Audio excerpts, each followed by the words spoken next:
relevant in today's society. So as speakers, we have to form the proposition. We have Norman Backrack, who's a member of Athletics in the UK, and committee member of Athletics in the UK. Then we have Andre Carl-Barasanu, who's the first year student at the University of Bath in economics. Then to form the proposition, we have Reverend Dr. Stephen Dale, who's based in the Church of England. And then we have Abdullah El-Andalasi, who is the co-founder of the Muslim Debate Initiative. Brilliant. So just before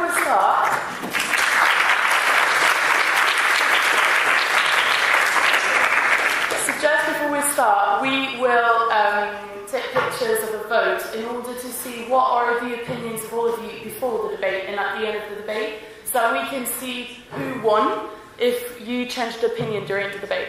So people that believe that religion is irrelevant in today's society, please raise your hands. People that do believe that religion is relevant in today's society, please raise your hands.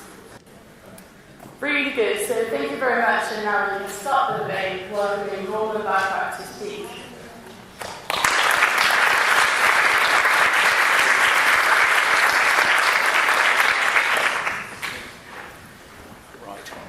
Where is the microphone? Okay, right. The strapline of Atheism UK, to which I belong, is challenging religious faith, meaning challenging its factual basis. I support this motion because I believe religious faith performs no essential function today.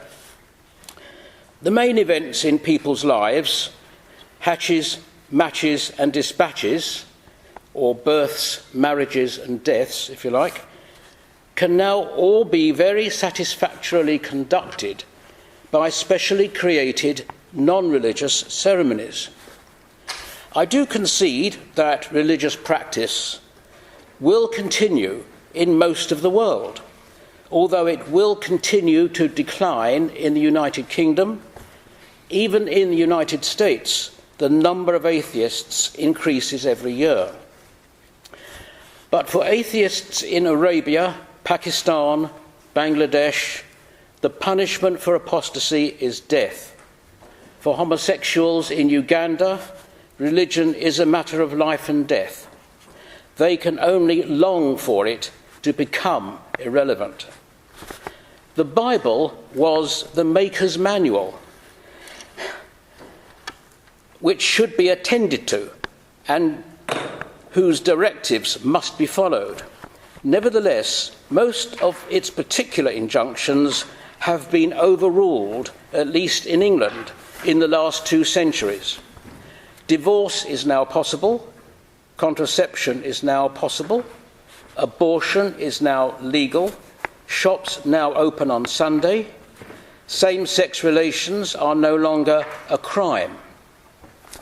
Blasphemy is no longer criminalised. Women can become Anglican priests, Anglican bishops.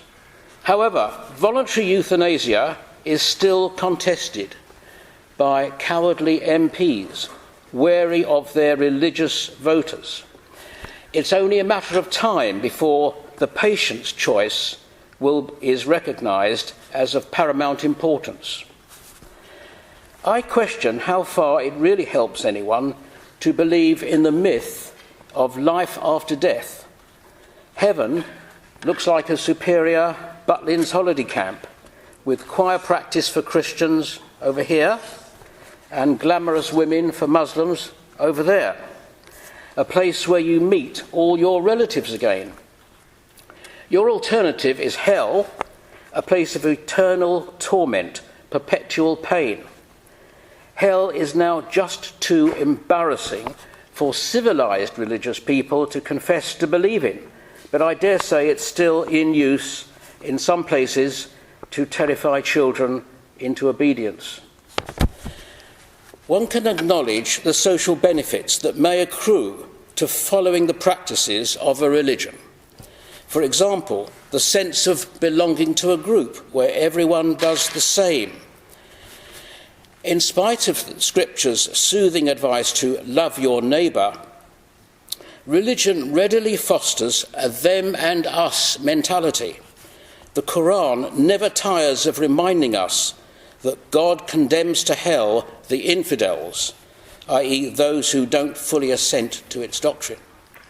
Charles Darwin abandoned his faith at the thought that his kind but unbelieving relatives would end up in hell.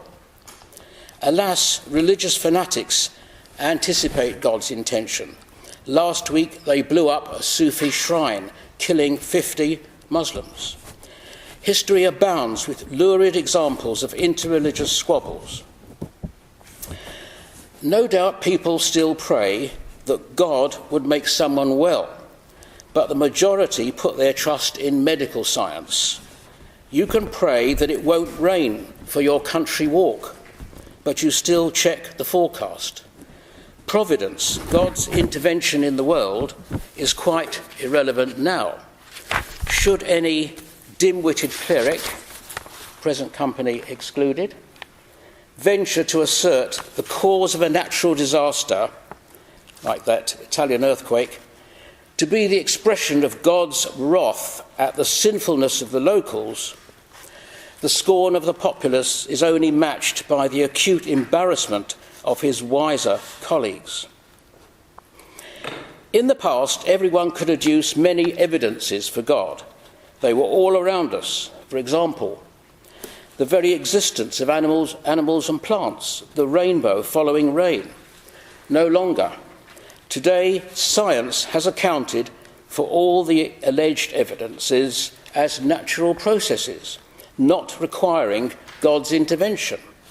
The rainbow can be seen in the spray from a hosepipe. So isn't God's sign there will never be another flood? Animals and plants have evolved over 4,000 million years by natural selection, an idea the germ of which is found in Lucretius in 50 BC. But to deny special creation of each species was a heresy here until the 19th century.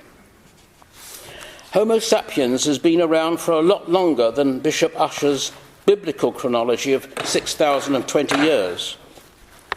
Meaning? When the first humans, Adam and Eve, rashly disobeyed God, who quite unfairly caused all their descendants, that's all 7,000 million of us, end of time? Okay, I'll finish my sentence. To inherit their sin. I can't continue, what a shame. Right. Sorry about that, if I have to stop. Thank you.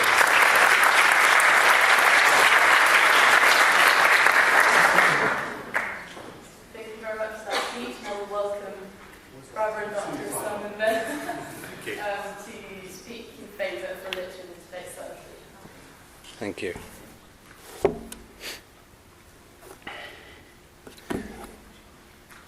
I am clearly a Christian. I am a priest, and I advise on interfaith issues for the church in Bath and Wells. That's the diocese you're all sitting in at the moment.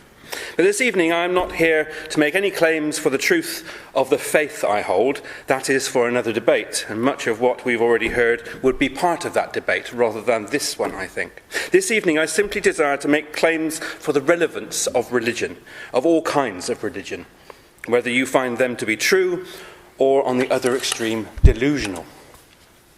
If we are going to debate the relevance of religion in our world, we need to understand what we mean by religion and by relevance. And I suggest that the notion of relevance is built around whether an idea, a thing, a person, brings about an inevitable and unavoidable response in the world. And that response may be positive or negative. But if there is such a response, then that thing, idea, or person has to be considered relevant. It does not mean that we have to agree with it, nor see it as a good thing, but it is relevant. Nonetheless, and this is very important, there need also be no uniqueness to that idea, thing, or person. Religion does not have to be unique in its consequences in order to be relevant. So what do I mean by religion? The word derives from a notion of connectedness, to religate, to tie together. And religions tie people together. Norman mentioned that. I would question, they don't just tie the people of religion together. We'll come back to that maybe in our questions. Religion may or may not involve faith or worship. Religion is most often considered in that way, but the important feature for us tonight is that religion encourages unity. And it's these two features, the consequences of religion and the desire for unity, that I propose that religions are relevant today. It operates at three levels: global, national, and local. Locally, religious organisations are not simply places where, for example, on Friday, Saturday or Sunday, the faithful visit to worship and pray. Religious communities have created and run the vast majority of food banks, for example, in this country. They provide shelter and fellowship for those in need. And for sure, they reach into their neighbourhoods and provide resources for the bereaved. They offer space and openness for those who struggle in family life. Yes, there are other agencies who do this. But as someone who has for the last quarter of a century worked in a community context, and for half of that as an atheist, I know that those who do this as an organised religious community are effective and valuable because of their desire to care and build unity. The fellowship that emerges from sharing food at a food bank is every bit as valuable as the food itself. Religion unites because it helps us care for each other. Nationally, for centuries, the church in particular in this country has been at the heart of government. The laws of the nation and of many others around the world are founded on the beliefs and attitudes of religious thinking. The ethical framework of many nations have grown from the ethical basis of religions, and today religious communities are often to be found at the front of the queue when it comes to questioning whether sufficient attention is being given to the implementation of government policies. Austerity and welfare, healthcare, employment conditions, financial literacy have all been questioned in recent times by the church, for example. Religious people talk about justice and about human flourishing. We talk about peacemaking and taking care for the poor. We talk about the need for security and defending the weak. We suggest that it's better to be reasonably comfortably off rather than dirt poor. What religion doesn't do, however, is tell you the best way to arrange state health care. It doesn't tell you whether capitalism is better or worse than socialism. It doesn't tell you to stop spending money on defence, and it doesn't tell you how much you ought to be spending. Rather, religion provides an ethical framework through which these issues can be addressed. And once again, religion is built around the desire for unity, a desire to bring people together rather than separate them out as we strive for ethical identity. And globally, the desire to bring unity can ironically be seen as divisive. Most of the current global conflicts might be seen as having a basis in conflicting systems of belief, and therefore that religion is anything but unifying. Well, I would suggest, however, that these conflicts are based on the hunger for power, and those who peddle such horror are basing their actions on a perverted understanding of religion. At their heart, the global faiths seek peace.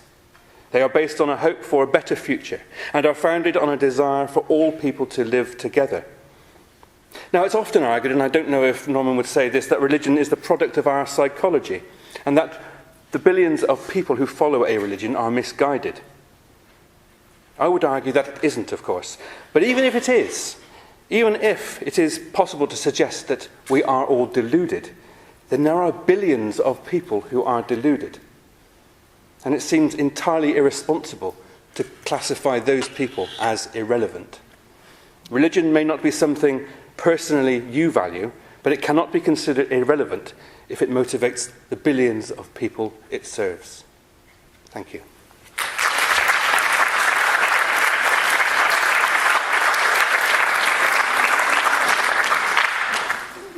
Thank you very much for that speech. Now we welcome Andrea Calvarassi to talk.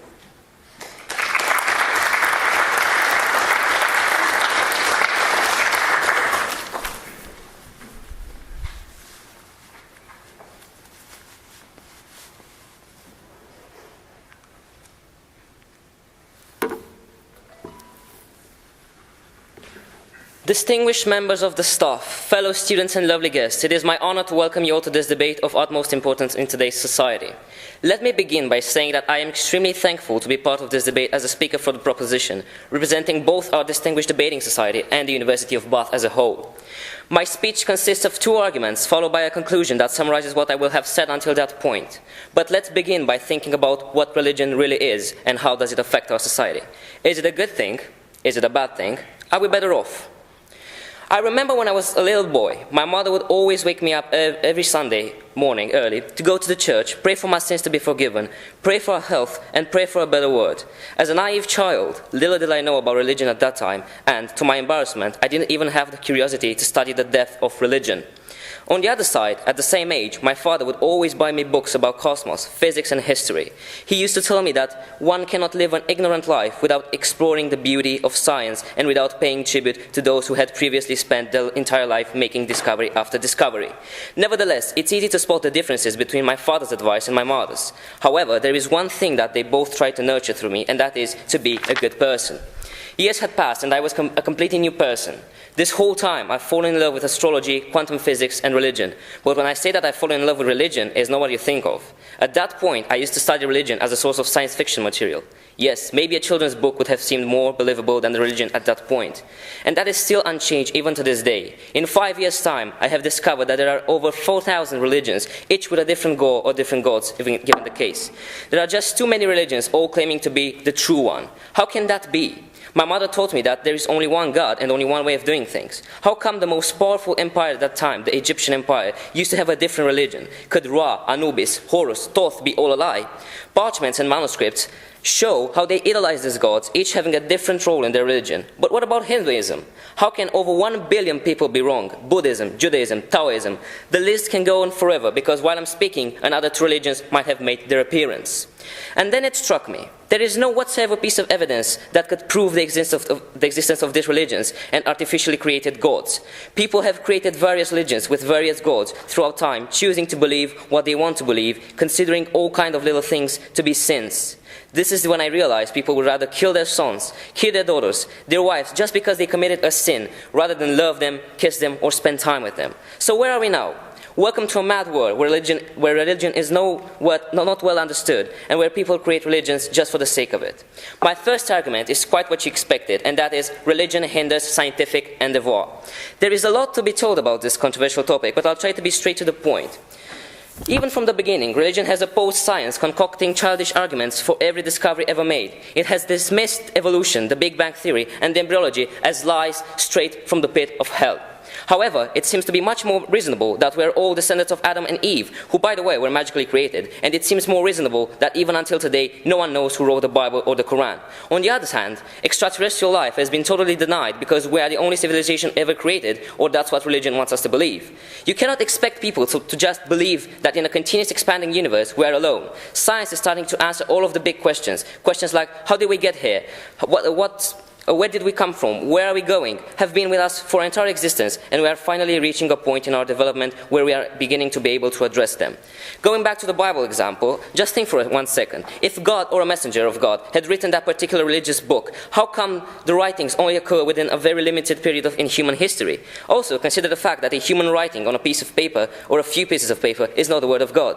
If they were really written by a universal God and entity, the books would not be limited to some pre-medieval costume drama, but would encompass all universality, history, and the future and the science. Even by looking in the past, we can see how religion has hindered scientific progress. When Galileo Galilei held a theory that Earth revolved around the sun, a theory now known to be true, the church disapproved of this theory because of the Holy Scriptures that state that the Earth is at the center, not the sun. As the contents of the Bible were taken literally, the publishing of Galileo's book proved to the church that Copernicus and Galileo were sinners. They preached through their writing that the Bible was wrong, but all they got in return was banishing, and their right to ever write again was revoked. My second argument that supports my position in this debate is that religion has been a major cause of conflict since its advent. Without doubt, the majority of people would say that this is incorrect and conflicts only arise as a consequence of disputes for oil, land and wealth. At the same time, people are happy to overlook conflict caused by religious differences. Why are the pointless deaths of millions perfectly acceptable in this instance? We are taught about World War II and Vietnam in schools, yet the Crusades, Northern Ireland and the Spanish Inquisition are often overlooked. What makes the deaths of those involved in these conflicts less important than the death of civilians in Vietnam? And now, in the 21st century, when we expect we have become individuals with values and virtues, capable of understanding others, capable of sharing and harvesting love, we open our eyes, and what we see is the exact opposite. Terrorists who kill in the name of their God, people who punish their relatives in the name of their God, and so on and so forth. Wars fought over differing religious beliefs have claimed more lives than any other event in history and caused people to go on suicide missions. People are starting to see through religion. Its relevance has been heavily diminished, primarily on the grounds of bigotry, as well as the simple fact that people are sick of being lied to. Thank you.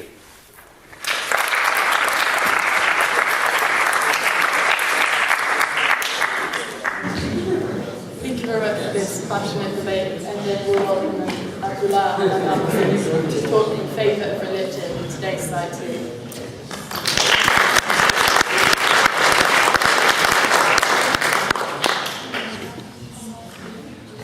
Bismillah.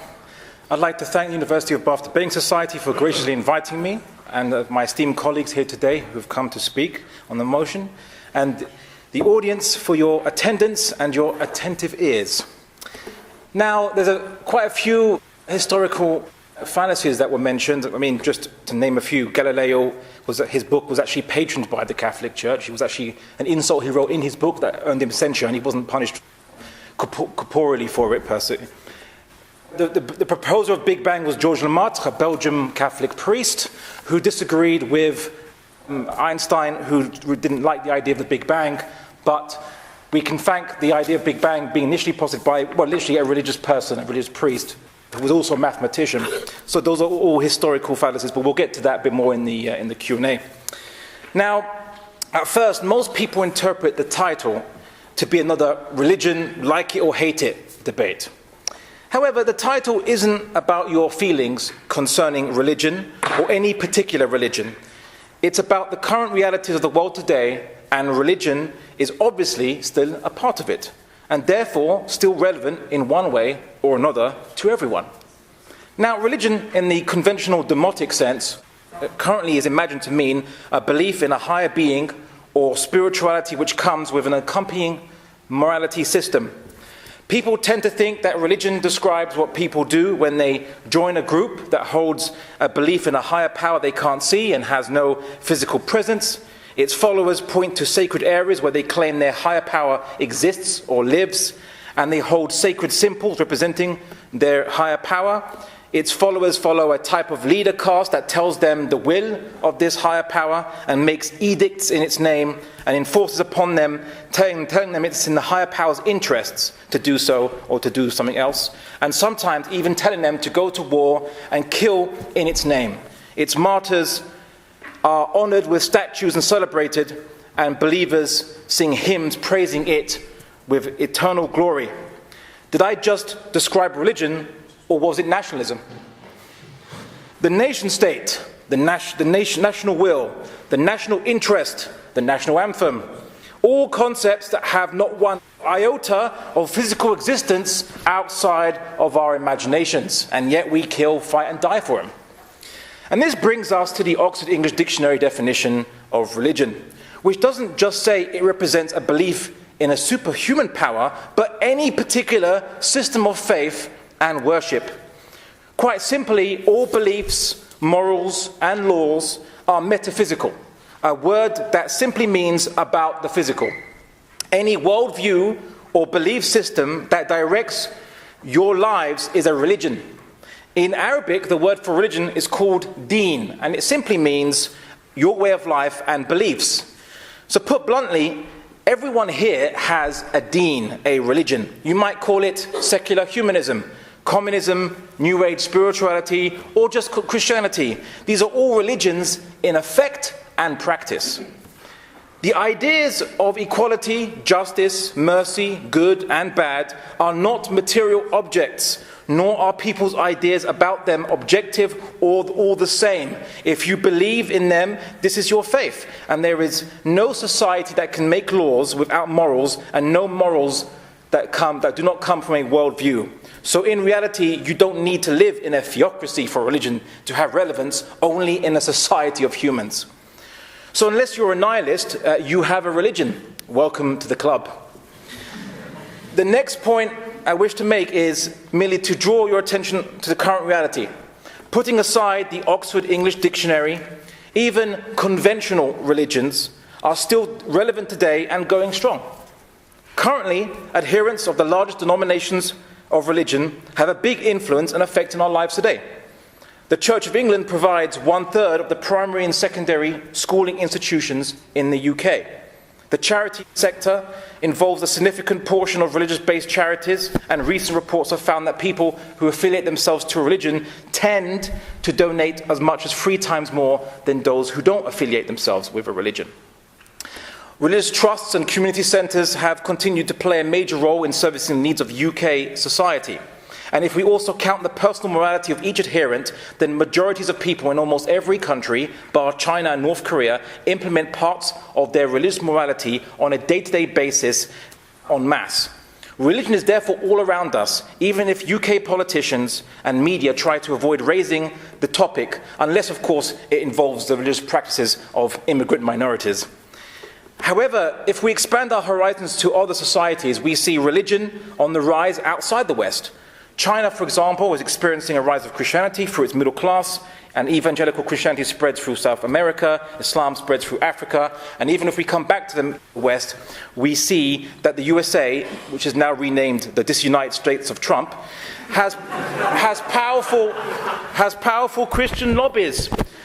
Continental Europe's most powerful country, Germany, is headed by Angela Merkel, whose party is the Christian Democratic Union. So, of course, the biggest evidence I could put today is not even these things. It's actually the fact that we all came here today to discuss this issue, which shows that we all believe that religion is relevant on some level. No one would debate the motion, is alchemy still relevant in modern science? No one would debate the motion, is astrology still relevant in modern astronomy? I'll finish my sentence. So the fact you have attended here today clearly shows its relevance, and today's title is not a debate on preference, but a debate on the sociological facts, and ever increasingly in the world, and for the time being in the West, religion remains a part of people's lives and public awareness, and therefore relevant to all who must negotiate the modern world. Thank you.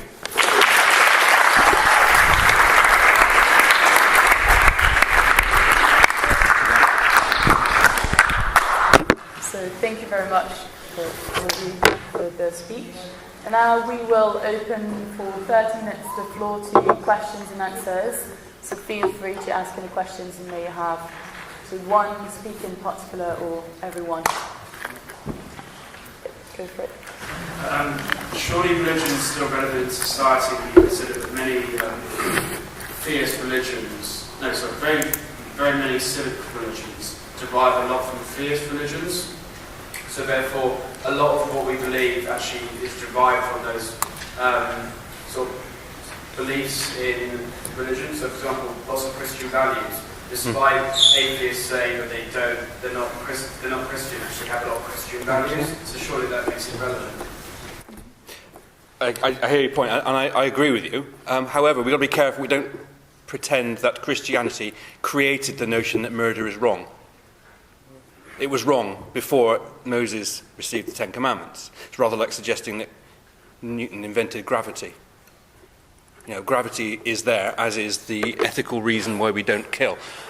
We've codified that, certainly in this nation, as a Christian nation, until recently. But it's something which I think is that religion taps into, which goes deeper even than the religions themselves, which gets to the point which I think Norma mentioned about, or one of you mentioned about there only being one God, therefore how can there be lots of religions? Actually, we are experiencing in our lives the manifestation of what you're saying, which is that there is something beyond us which brings about an ethical framework to our lives. And at all levels. That comes out. So, the Ten Commandments are not just Jewish or Christian or Abrahamic. Well, they're not Abrahamic at all, sorry. They're Judeo-Christian. But there is something which everybody taps into, because there is something deeper still than that, which we all value. You touch on the question, I think, of the origin of morality, and I totally agree with the Bishop that... Bishop? Please no, not Bishop. Give me time. Thank you. That's okay, Prick. I totally agree with you that morality existed prior to and independent of Christianity. You have to look at other religions, the Greeks, the Romans, and one could say that we are social animals, and therefore we have inherited the brain capacity to invent moral systems, which we've done. And so that's really what we've done, really. Thank you. If I just might quickly interject, I would say that a lot of the morality currently in the West, even some doctrines of liberalism, came ultimately from Christianity. John Locke, who was considered to be the father of modern liberalism, was a devout Christian, and he based his ideas on the belief of a natural right. Everyone has natural rights, but obviously in nature, does nature give you your rights? I mean, if you're on an island with lions, tigers and bears, would they respect your right to life? No, probably not. So where do rights come from? And John Locke posited that it came from God, and it was imbued in this universe that every human being has natural dignity and has a right to life. Nature doesn't care about this. Cancer doesn't care, tidal waves don't care, earthquakes don't care about your right to life. So John Locke took from religion to produce a morality system. Today people tend to take the morality system and cut off its origin, thinking, we don't need the original justifications for this morality system. However, what has replaced it has been utilitarianism, the belief that, a right is good because it creates the greatest benefit. And this kind of thinking is now allow people to justify things like the torture. For example, CIA torture against terror suspects. They said, if it's for the greater good, then sure, we can torture people. And the only debate you saw between people on that topic was, does torture work? How do we know it works? No one really said, wait a second, whether it works or not, whether it saves lives or not, it is just barbaric.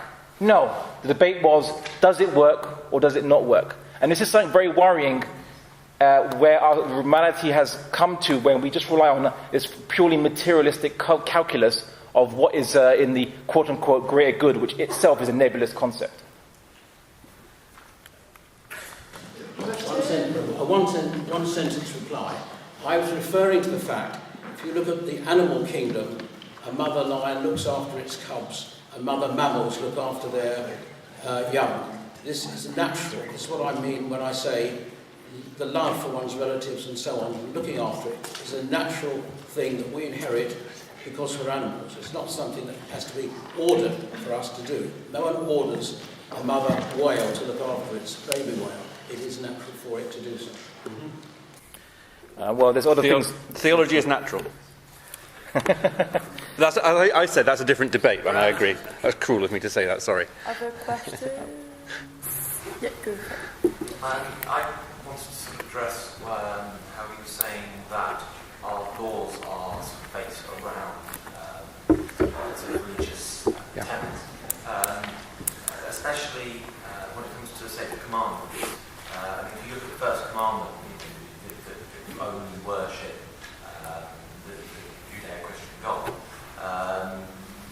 Yet you look at sort of nearly every Western society has a very important part of its laws. You can worship whatever you want. It's the First Amendment in America. It's so. I would say that if you look at sort of those sorts of commandments, that it is almost the opposite. That is now part of our laws. And if you look at, as you were saying about sort of thou shalt kill and such, I think very much did exist sort of before that. It's very much to do sort of mutual benefit. A society can't exist if you can't trust that when you go outside you're not going to get murdered. So I would say that actually, out of, say, the Ten Commandments, half of them are just natural mutual benefit, and the other half are actually not enforced. Okay, yeah. I would say in response to the first point about there is no God but me, well, actually, ontologically, true. There is only one notion of God. God being great, the thing greater than which everything else is. So there must only be one God. Okay, that's the ontological proof. Okay, you can debate that again in another debate, but that's St. Anselm's ontological proof, about 1100 I think it was, saying that God is the notion we have, that there is nothing greater than that. Okay? Now, on that basis, the commandment isn't to say to worship only one Judeo-Christian God. It just so happens that's how we perceive it in this nation, because I think we have man-made, person-made, but actually, apologies, man-made, sadly, most of the laws in our nation to become human. But there is still only one God. And that's how my theology works out. So I'm not saying that is one of the other half, other than the thou shalt not kill. I think there is only one God, and people worship God. Okay, Hinduism has manifestations of that God, but there's still Brahma, and there's an avatar, and it's one thing. There is no God but Allah. Yes, so we believe the same God. Yeah, we can debate that a bit more, but actually a lot of these laws also come down to us through the workings of human brains, which are pretty ropey sometimes. We still develop our theories of law. We still develop our theories of science. We still develop our theologies, and I think nothing is standing still. So even though it was mentioned earlier about why was it that the Bible was written just at that time? Well, it was written at that time. Get over it. It was. Also, Socrates only lived and died in 399 BC. Well, he was. That's when it happened. It was the axial age. Lots of stuff was happening. There was a Buddha, and he died around about the same time. You know, the Bible was written at that time because, well, it was. And we have since then interpreted it, and we still interpret the words in that Bible. And we still get it wrong. I think one of the problems that people have with religion is when they think that it actually thinks it has the answers. I know I don't have the answers. That's the only answer I have. Which is pretty Socratic, actually. Because Socrates said he didn't know anything and asked everybody else to talk to him about what they thought they knew. And Socrates, Christ and Buddha wrote nothing down. They lived about the same time. Everybody else wrote down everything else that they said. We struggle with those words. We come back to the feeling we have inside us, which is that there is a faith to be had, and that those laws come from that. If I might just also interject some details. Well, I'll say that there is remnants of Christianity and Judaism in the law system. The ancient kingdom of Israel believed that those who were non-Israelites, who were amongst them, who would be living in the same area with them, were not to be coerced into belief in the one God. So you had pagans living amongst the ancient Israelites as well. And the Bible says not to coerce the strangers who live amongst you, those who are not Israelites. Secondly, the laws on bigamy, incest, and adultery are very distinctly Christian, because I could point examples of other cultures in history, or even now, that don't necessarily hold these to be taboo. But we hold them to be taboo, and this is a remnant from Christianity, and it affects people's taste to this very day. There'll be atheists who think that incest is disgusting, and also that think that adultery is morally wrong. How is it morally wrong from a basis other than Christianity, Judaism, or Islam, or other religions? They might find hard to explain, but they just said, I just know it's wrong. Meaning, I was raised like this. My society I grew up in just told me this is wrong, and I felt it, and I copied it. But I would also say that there are modern day types of there are types of absolutism which can be intolerant, such as there should be no greater loyalty than that to your own nation state, right? Minorities in the UK have suffered because of that principle. Catholics were persecuted because they were suspected of having higher loyalties to the Pope and not to the magistrate of England, as in the King of England or the Queen of England. Then it was Jews, and now you see with all the rhetoric you see in the media, Muslims are suspected of where do our loyalties lie.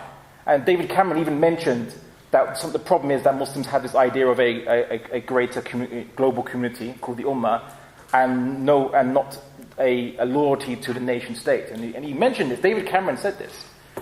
So this is a problem that nationalism creates, and nationalism is a completely secular ideology in and of itself.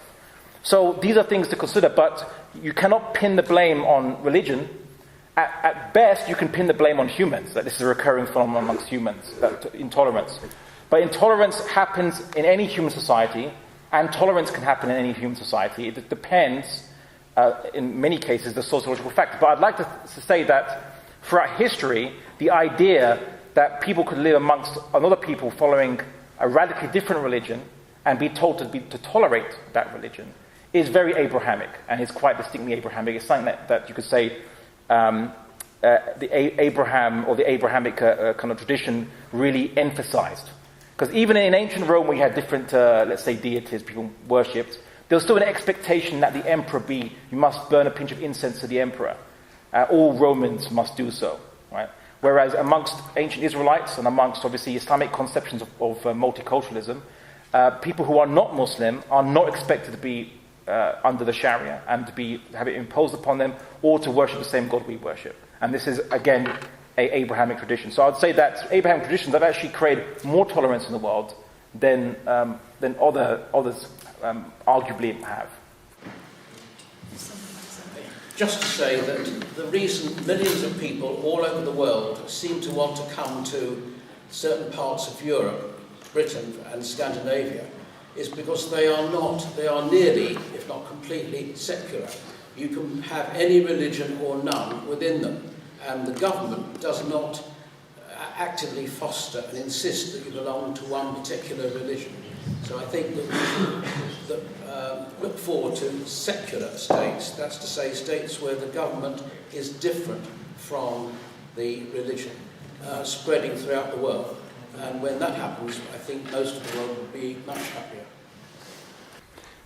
Can I just come back to that, Norman? I think I agree with you about that notion of our society is free and comparatively to many other places in the world, and it's a sustainable, stable, secure society. I would argue that has come about through many centuries of evolution in theology, in politics, in sociology, in science, in all kinds of reason. But I would still say underneath that it's still Christian. But I would say that, wouldn't I? I appreciate that. But the reason I say that is because actually all Christianity is tapping into the goodness that there is in the world. And to say that we then should jettison Christianity because we have discovered secularism would be actually to say that we are turning our back on the very foundation that has brought us to secularism. You can't have one without the other. It is the foundation of the building we sit in. And that Christianity is still in secularism. It is still an aspect of secularism. One sentence. The humanist position is that all religions were actually created by human beings. So even if they're in the form of religion or alleged to be a revelation of God, they are in fact human creations. And therefore there's no earthly reason why humanists and atheists can't appropriate any part of any religious doctrine or belief they think is right, because they don't have to believe it came from a God or some transcendental source. They can accept it as just a human creation as well. Just a very, very, very quick sentence. I'd like my dear colleague Norman to explain why, if all immigration is based on people just wanting to go to secular areas, explain, let's say, English people going to Dubai to work. I think you'll find that people immigrate for mostly economic reasons, and there wasn't much immigration to the West before colonialism. So these kind of questions we have to ask ourselves, because I don't think people, when they want to come to the Western countries, are doing so because purely of the ideology of the Western nations. But in most cases, if you actually speak to people who are first-generation immigrants, it was because their countries are either unstable due to war or due to many instances that came about after colonialism, and they're trying to find a better economic situation for themselves than they previously had. So I don't think we should put too much credit to just the ideology of the state. Go forever on that one. Go for it. You. Not the one, sorry. Behind you. You, yeah, I just want to touch a bit more on the them versus us mentality, because surely any ideology creates this kind of mentality, including atheism. I think that's a question directed to me, because I did say that the them and us. I was only saying that just open the Quran. I don't mean to pick on the Quran, but open that enormous book at almost any page, and you will hear or read how God will punish the infidels. So you've got this distinction between the people who are in our religion, in our particular branch of it, and everyone else who's an infidel. I think this is a deeply bad feature of religions. And an atheist or a humanist can accept everyone as an equal human being, whatever their beliefs, and also recognise that everyone is the product, and we've got a chance to say this, of their heredity and environment. And therefore everyone's action at any moment is a necessary action for that person. You can persuade them to change in the future, but the action they take is a result of their life history. And this means you've got to be compassionate to every other person, if you're an atheist. Because the Quran was in tone there, I think I should respond. Firstly, have you heard Dawkins' rhetoric about religious believers versus enlightened atheists? Richard Dawkins is quite a colourful individual in that regard. As to the Quranic concept of kufr or kafir, which is the Arabic word sometimes translated as infidels, what you'll actually find is it really refers to, what it itself explains, refers to those who are insincere to the truth, not those necessarily who just don't happen to label themselves Muslim. There's even a verse in the Quran that says that those Jews and Christians, and refers to a few other religious denominations, who are righteous and they want justice, on the Day of Judgment they won't be grieving, they won't be punished, basically, right? Because if they were righteous and they were just and they worship God, then this saved them. So sincerity saves the individual. And if you look at the discussion of how the Quran describes what you call, quote-unquote, infidels, it says that the infidel will never accept the truth. So if that's the case, then what's the point? If the Muslims truly believed your interpretation of this, what would be the point of trying to invite people to Islam or to any religion if we thought that, well, these people are incapable of accepting religion? No, it clearly makes sense if you understand it that on the Day of Judgment, there'll be those who are insincere, and those are the infidels which the Quran refers to. Because if you understand Islamic theology, there'll be people who are called Muslim in this life, and on the Day of Judgment, they'll be infidels, because in their heart they were insincere, unjust people. And there'll be those who were called non-Muslim in this life, and on the Day of Judgment, they'll be considered to be saved because they were sincere and just. So if you're going to cite scripture, please take care not to misrepresent it. I don't believe in a day of judgment, because God knows that every single person had to behave in the way they did. Therefore, he will not employ judgment in the sense of retribution. So that whole concept is utterly illogical. One of the chief defects of Judaism, Christianity and Islam, and for all I know, all religions, they all have retribution and God as a judge. We'll have to abandon that whole way of looking at human nature. Could I come back on that, please? There's two things I'd like to come back on. One, that last point. Sorry, shouldn't point at you. The last point about retribution. We're into this domain where I disagree. I don't believe in the same God that Richard Dawkins doesn't believe in. I know, but it's that sort of argument. The God that I follow, I have faith in. I won't mention him again, I promise. The God that I have faith in is not retributional. The God that I have faith in is actually a God of good, a God of grace, the God of mercy and forgiveness. Okay, fair enough. I appreciate it. I'm getting onto that, and I think that we have a danger. We are in danger sometimes as people of faith, ourselves, of being too Gnostic. Can I use that word, Gnostic? Believing that actually all the material world is somehow evil and all we strive for is the spiritual domain. What rubbish, if I may say so, and apologies to any Gnostics who are in the congregation. You see what I said then? Any Gnostics in the audience. Gnosticism is something which is, I think, totally abhorrent to my faith, Christianity, because Jesus is actually the incarnate version of God, and what matters to me is the here and now. The here and now of this world, literally of this room at this moment, is the most important thing to me.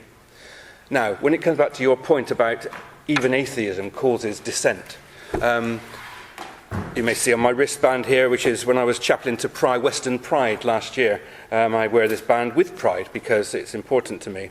I'm part of an organisation called Inclusive Church, which strives to encourage all churches to be inclusive. You would think that they are already, but they're sadly not, because even within Christianity, as the Reformation shows, there is dissent. We are creatures of limited resources and we fight, and it's awful. But what Christianity encourages is to not go down that route and to seek resolutions, reconciliation between each other. Now, one of the things about Inclusive Church is that it's often to do with sexuality. And in my church, there are people who are very much against alternative sexualities. I am not. I have to be inclusive of them as well as those who I think have the same views as me. As a priest, I want to include everybody, even the people who hate me. And that is the difference, I think, between often what happens in secularism, which can tend to forget about the desire to unify. And I know that there are people in faith communities who do the same. But for me, the relevance of faith is that it gives us the keys to a unified humanity. And that is what matters, and that is why I think atheism misses the point. Thank you. Thank you very much. Do we have a question here? Yeah. I think my question may have kind of already been answered by that, but it was to the proposition, meant to bring it back to the relevance of the question, really. Good, thank you. Would the proposition consider, and I can pick many examples, but this is just one that I've heard, would the proposition consider gay rights a relevant issue? Would you consent that the major opposition to gay rights in the US is based upon religion? And would that not mean that religion is relevant? Could I? Who wants to go first? I'm happy to go first. Yeah. Oh, no, Norman go. Let Norman go. That's fine. I took the motion, the wording of the motion to mean that when it says religion, it's a great shame that it is relevant. In other words, it would be better if it were irrelevant. So that kind of issue that you're referring to, same-sex relationships, should not be part which its view stems from the various religions. I'm on the side saying it's a pity that their views are relevant, and it would be better if they were irrelevant, such as in this country where we've got beyond that point of making those relations criminal. I don't know if that answers your point. They're relevant in the sense that they're still a problem in the United States, a problem in Uganda, a problem in the world, but that's because of religion. But that's really my point. Okay. Could I challenge Norman on that? That they are a problem because of religion. I don't agree. I fundamentally don't agree that this argument about sexuality, and I've already come clean. I mean, I'm straight, but I'm, very, very much a supporter of homosexual attitudes. Okay. And I think that the problem in America, there's a chap here asked about the particular issue in America, and it's not just America, as you mentioned Uganda as well. It's not about religion. Religion is used again to try and make it somehow more profound. Actually, it's just basic ignorance. It's basic bigotry, in my opinion. Apologies to anybody here who I'm offending, and I'm happy to make it up with you later. But it is using Leviticus 23, which is where the usual bigotry comes through, to prove, therefore, that homosexuality is wrong. Religion is being used. Religion is not the cause of it. It is being used by people who are perverting the actual message of our faith. Well, I hope you can convince your Ugandan... I wish I could. It's a long process. Good luck to you. But if we can do that, then we can do anything, I think. So onward and upward, I agree. Any other questions? Yes. Yeah. Go on, your turn. Yeah. Going back to what the third speaker said about the relationship between science and religion, where you gave the example of the Bible, like you interpret it as like opposing the scientific theories such as the Big Bang or evolution. Do you also like have on the mind that maybe science and religion can actually be best friends? So, like, maybe God did create the Big Bang theory. Yeah, that would be the perfect scenario, actually. But if you have the Bible like separately and you don't think of science at all, you don't really see not a essence of science in it, because it all states that it's not magically created, but created by a universal God. And it kind of sounds weird to me that when God said, okay, there's this Big Bang, because if you think about it, he said that he did in the first day something, in the second day something, in the third day something. So it's a big difference, because the Big Bang was all at once.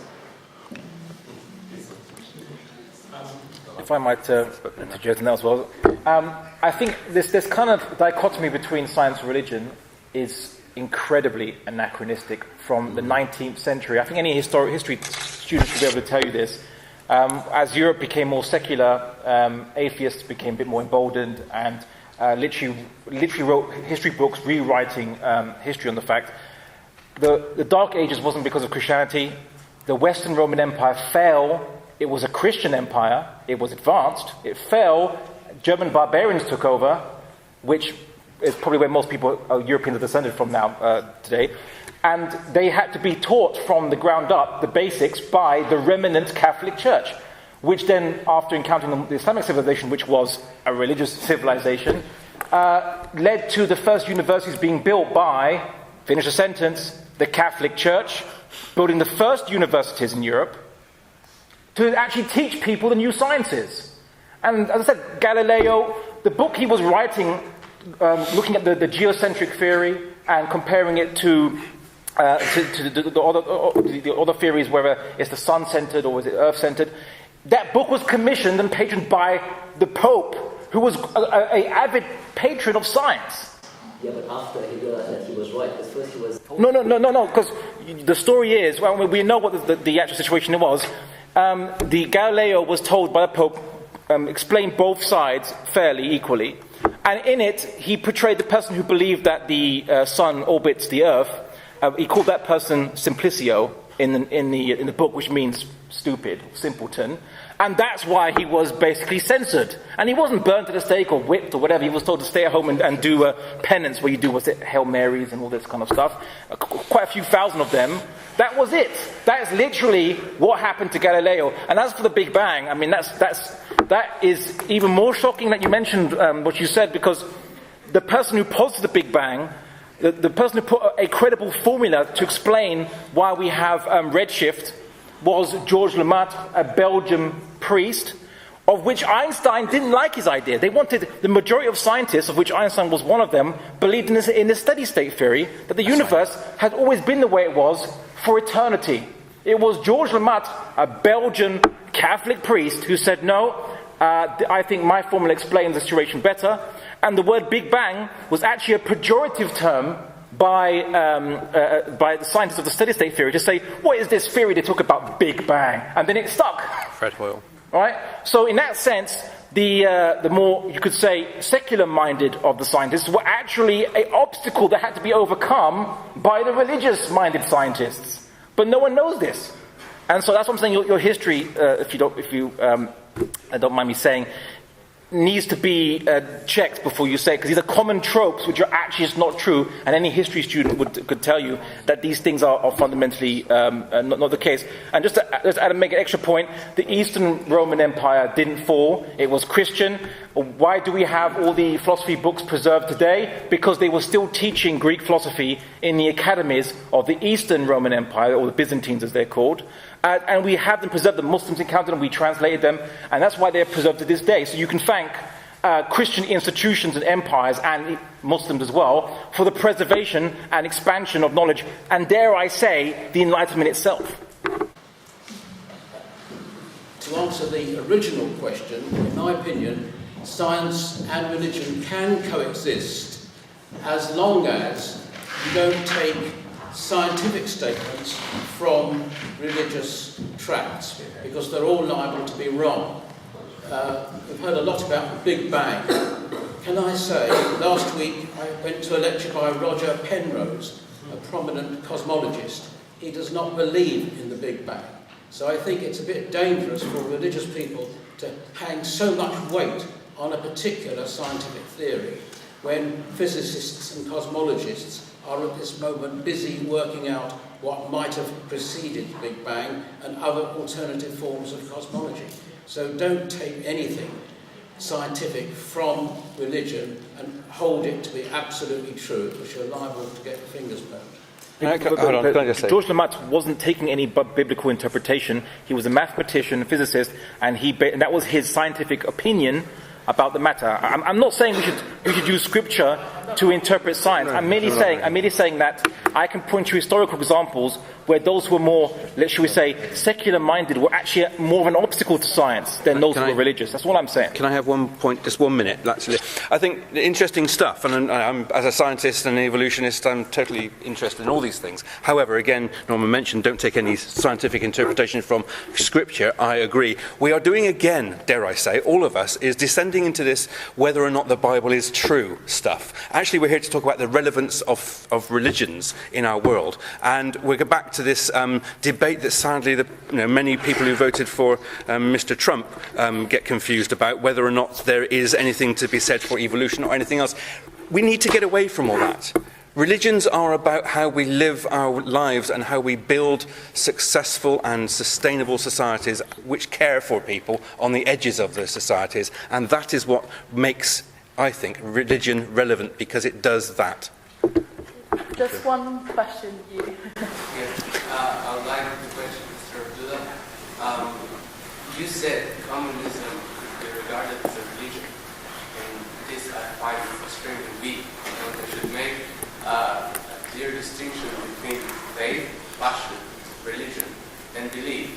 I could believe in capitalism and my passion could be money, but then could you also say that in the same way you could say North Korean religion is dictatorship, absolute dictatorship, and our Kim Jong-un is the god. So, of course, religion would be relevant in such a way if you regard everything as a religion. But if you regard it specifically to Christianity, Islam, and all the rest of religions, actual religions, then this could change the debate. So I just disapprove of your first. Okay, well, just to kind of clarify it. So I said that any belief in something that is metaphysical, so which is not physical in essence, belief in equality, belief in rights or individual rights for everyone, or belief in justice or good and bad, these are all beliefs which are not physical. The things which you're talking about are not physical things. The law itself is not even a physical thing, right? We believe in these things and we act according to these beliefs. Now the question is, where do these beliefs come from? And the communists would say, well, I believe the world came about by dialectical materialism between thesis and antithesis, and that all culture and religion could be explained by the means of production at the time, all this stuff. They have a worldview, an entire worldview that explains thought, morality, culture, economics, that it has the same effect of what religion was in the ancient world. In fact, the belief that religion only deals with theology and not with politics or how to view the world is a secular, modern and Western concept. Because in Judaism was meant to be an entire law system and way of life for Jews. The Torah means law, right? Hinduism, the name is not, a Hindu wouldn't call the religion Hinduism, he'd call it Hindu Dharma, which means the Hindu law, Hindu way. So we're being anachronistic when we say that religion is only about spirituality or something. No. Religion in the ancient world and up to the medieval times was a way of life. It had a worldview, it had morals, and it had a way of view, understanding history and understanding other civilizations. And that is exactly what communism does and what any other secular humanism does. They all do the same thing. And depending on which denomination you are within these groups, you might have certain aspects of of rituals. For example, the British Humanist Association, which is a secular humanist organisation in the UK, they have humanist marriages and humanist funerals. They try to arrange what they call an alternative to the other religions. They have a secular humanist kind of way of doing these rituals, right, with symbolism and meaning. Yeah, and that is a religion.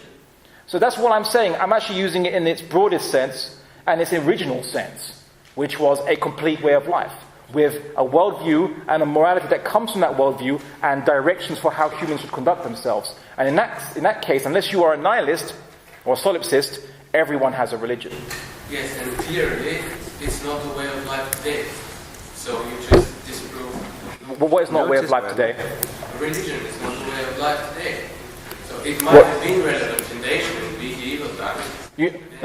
What you're also saying is that the conventional religions of the past are no longer in power in the West, but something else is in power in the West. That's all you're really saying. You're saying that the West has a new religion, be it a type of secular humanism or liberalism or so on. Yeah, but all you're saying is that one religion has been surpassed by another.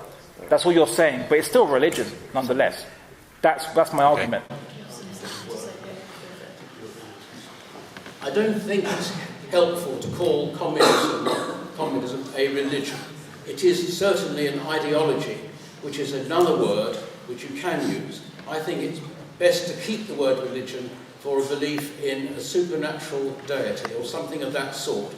And if otherwise you call everything religion, the word ceases to have any meaning. Some people say their football team is their religion, but this is clearly just a metaphor. It's not meant to be taken literally. I tend to agree with you, Norman. I do think we can be too liberal with our approach to this, but actually I think the important thing is that we have a tendency as humans to create structures around which we gather. And what is perceived often as a negative is that when we gather around my particular selection of laws and beliefs, and then somebody comes up with something that's different, there is a tendency sometimes to think that ours are better than theirs. And that is where conflict happens. But that doesn't just happen around religions in that strict sense. It happens around ideologies as well. And I think we have to recognise that if we disagree with all kinds of religion as making them irrelevant, then something else will pop up instead. I think we have to recognise our own psychological response to the need to gather. So thank you very much for these questions and answer. And I will call each speaker to speak for 1 minute to summarise their main points. Not possible.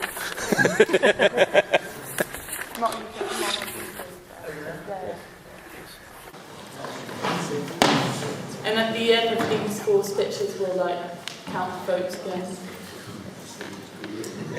Well, I'd like to include Simon as one of the potential humanist atheists, even though he's nominally. I'll take that as a compliment. He's still so rational. But if I had to summarise this, certainly religion is very important in the world today. That's what I tried to say. I also tried to say that many of the particular religious doctrines in this country have been overturned, and this is now virtually a secular state. And that those countries which still have very strong religions in them, religious doctrines, are not necessarily the happiest ones. And therefore I look forward certainly to the time when they are got rid of too. And final point, I do believe that there are some big intellectual challenges for religions coming up. I try to indicate one, how we regard human behaviour, regarding it as a necessary product of people's environment and heredity. There will be tremendous consequences of that, how we treat criminals, and all the rest of it. That's something which atheists and humanists will have to deal with as well as everybody else. But it has a damaging ideological effect on many religions. Thank you.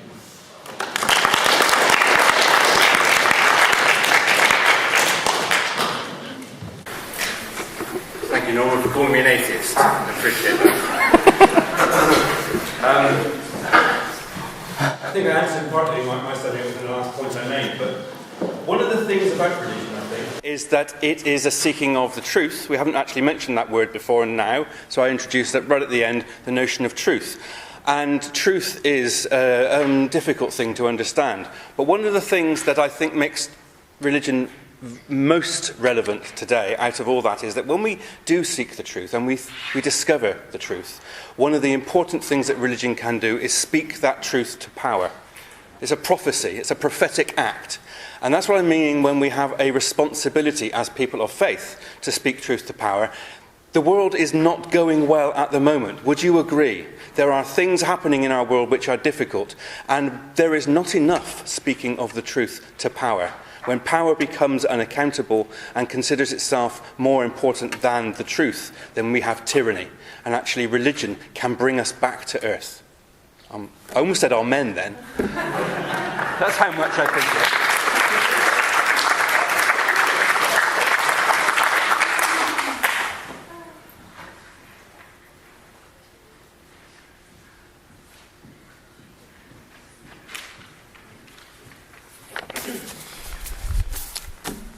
Alright, so in conclusion, I just want to say that religion makes you believe things that you don't even understand. Religion makes you hate people that you don't even know.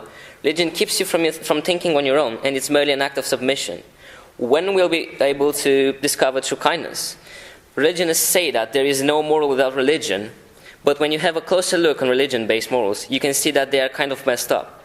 How can religion be the offspring of moral if so many achievements of modern culture, such like the Enlightenment, science, human rights, freedom of speech, acceptance of homosexuals, acceptance of disabled people, equality of women, and so on and so forth, had to be won against the resistance of religion?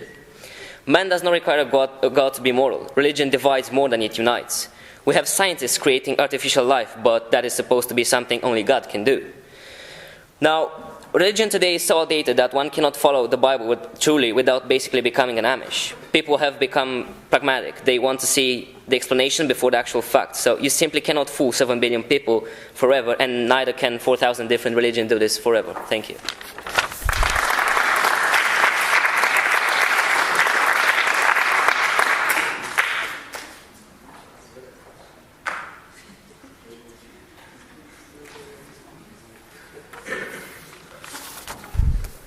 Well, we've had a very lively, interesting discussion today, and I think we should remember that today's debate is not about whether we should like or hate conventional religions. It's about whether religion is relevant or remains relevant in today's society. And as the opposition has actually admitted, and actually now agrees with us, that religion is relevant and plays a strong role. Maybe he doesn't want that to be the case, but indeed it is, and that's really what we're arguing today. Should be the motion should be opposed for that reason. I would say this, that religion's role in society, you can cite the bad points, but I can cite bad points in every human civilization and culture. There are also good points, such as being counterintuitive, where the religion says love your enemies or repel evil with good, as the Quran says. These are counterintuitive things. To actually forgive your enemies and help them is something that a rationalist or a materialist might not accept. And that is the purpose of religion, is to tell you that ignore the lobbyists, the monetary groups, the ultra-nationalists, the materialists, and do something good because it is good. And that is the effect of religion. Thank you.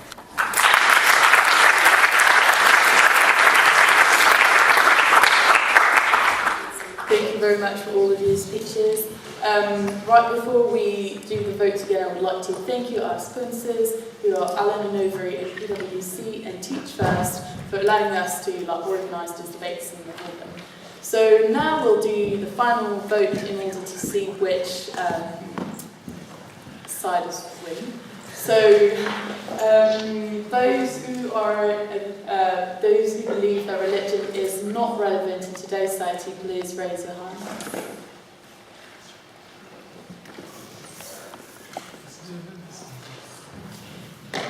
And those who do believe that religion is relevant in today's society,